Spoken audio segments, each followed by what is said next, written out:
Assalamualaikum warahmatullahi wabarakatuh. Salam sejahtera bagi kita semua. Salam rahayu, rahayu, rahayu. Jumpa kembali dengan saya di channel YouTube Mambu Santri Channel.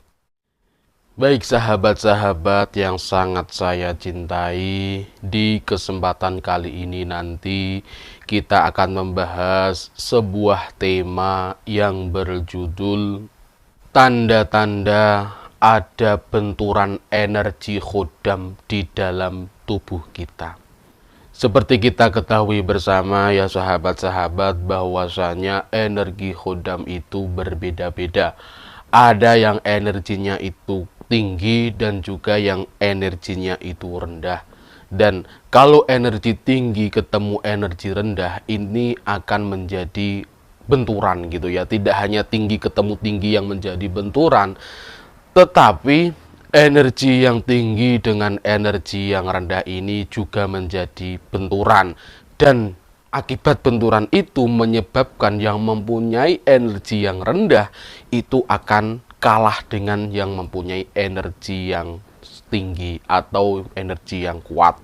Seperti halnya kadangkala kita bertempat di suatu tempat yang tempat itu mempunyai energi yang negatif, tetapi energi kita, energi khodam kita ini mempunyai energi yang positif. Ini juga akan menjadi benturan karena energinya tempat tersebut itu energinya negatif, sedangkan kita ini mempunyai energi yang positif.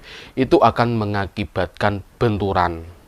Lalu apa saja tanda-tandanya jika ada benturan energi khodam dengan diri kita?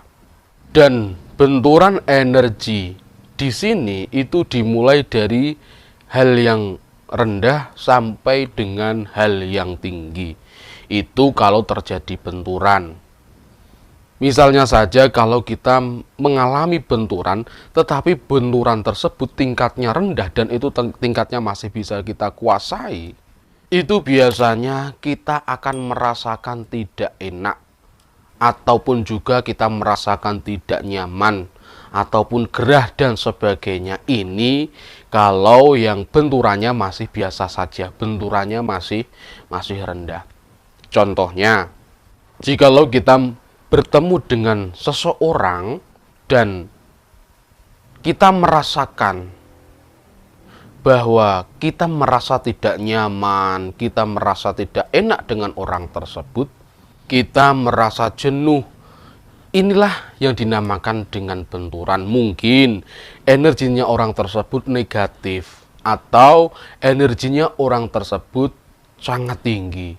Ini membuat energi kita atau energi khodam kita ini benturan, dan ini akan mengakibatkan kita merasa tidak enak, kita merasa tidak nyaman, dan ini masih taraf yang rendah, masih benturan yang biasa-biasa saja.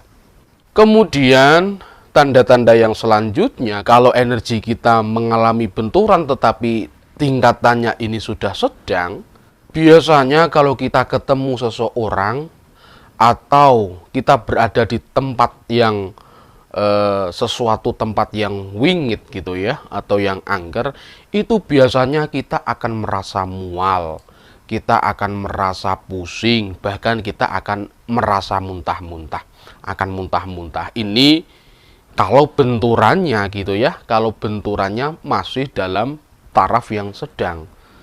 Jadi benturan antara energi khodam kita dengan energi khodam yang di luar tubuh kita ini ada berbagai taraf gitu ya, ada berbagai tingkatan, dari tingkat yang rendah sampai tingkat yang sedang, dan nanti ada yang tingkat yang tinggi. Kemudian selain kita mengalami pusing, kita mengalami mual, biasanya kita juga akan mengalami badan kita lemas. Badan ini akan menjadi sangat lemas. Ini jika benturan dengan energi khodam yang ada di luar, tetapi energi kita rendah.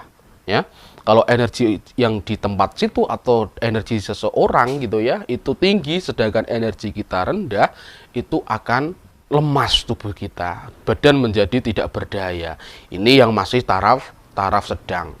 Kemudian yang selanjutnya, jika kita mengalami benturan tetapi benturan tingkat tinggi. Biasanya kalau energi khodam kita mengalami benturan, kita ketemu seseorang atau kita di tempat yang angker gitu ya, itu biasanya kita akan pingsan. Ini yang tingkat tinggi ya. Kita akan pingsan, langsung pingsan. Dan pingsannya di sini tidak karena medis, tetapi pingsannya di sini karena benturan antara energi khodam kita dengan energi khodam yang ada di tempat tersebut atau pada seseorang. Dan biasanya kalau kita sudah bangun dari pingsan, ini kita tidak akan ingat apa yang tadi terjadi, dan seperti tidak terjadi apa-apa kalau kita sudah pingsan gitu. Contohnya saja ketika kita berkunjung ke tempat yang angker gitu ya, ke tempat yang wingit dan energi di situ sangat kuat, sedangkan energi kita rendah, itu benturannya akan langsung dan benturan itu akan mengakibatkan kita ini pingsan. Kemudian setelah kita bangun dari pingsan, itu biasanya di bagian-bagian tubuh kita tertentu itu akan merasa sakit. Misal nanti ada di dada atau ada di tangan, itu akan merasa sakit gitu ya di bagian-bagian tertentu. Dan biasanya tubuh kita itu akan menjadi lebam, akan menjadi gosong-gosong seperti ditonjok orang. Itu kalau kita mengalami benturan yang tingkat tinggi. Dan kemudian juga selain kita mengalami lebam-lebam gitu ya, itu biasanya kita juga muntah darah dan atau keluar darah dari hidung. Ini biasanya kalau yang benturan tingkat tinggi. Dicatat ya, ini yang benturan tingkat tinggi. Lalu bagaimana cara mengatasi ini semua? Biasanya benturan antara energi khodam kita dengan energi khodam suatu tempat atau khodam orang lain itu tidak langsung ke benturan yang tingkat tinggi, tetapi dari tingkat yang rendah, sedang, baru ke tingkat tinggi. Jadi biasanya kalau kita mengalami benturan itu akan didahului dengan merasa pusing, merasa tidak enak gitu ya, akan merasa mual-mual. Ini sudah mengalami benturan yang tingkat sedang atau tingkat rendah. Nah, kalau kita sudah merasakan benturan energi dalam tingkat yang rendah atau tingkat yang sedang, kita harus menetralisirnya terlebih dahulu supaya tidak akan terjadi benturan yang tingkat tinggi sampai fatal akibatnya, yaitu pingsan gitu ya. Nah, lalu bagaimana cara menetralisir energi yang negatif atau energi yang terlalu kuat di dalam situ? Energi yang tinggi di situ. Kita bagaimana cara menetralisirnya?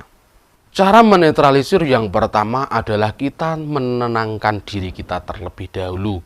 Kita tenangkan diri kita atau kita bisa langsung bermeditasi di tempat tersebut.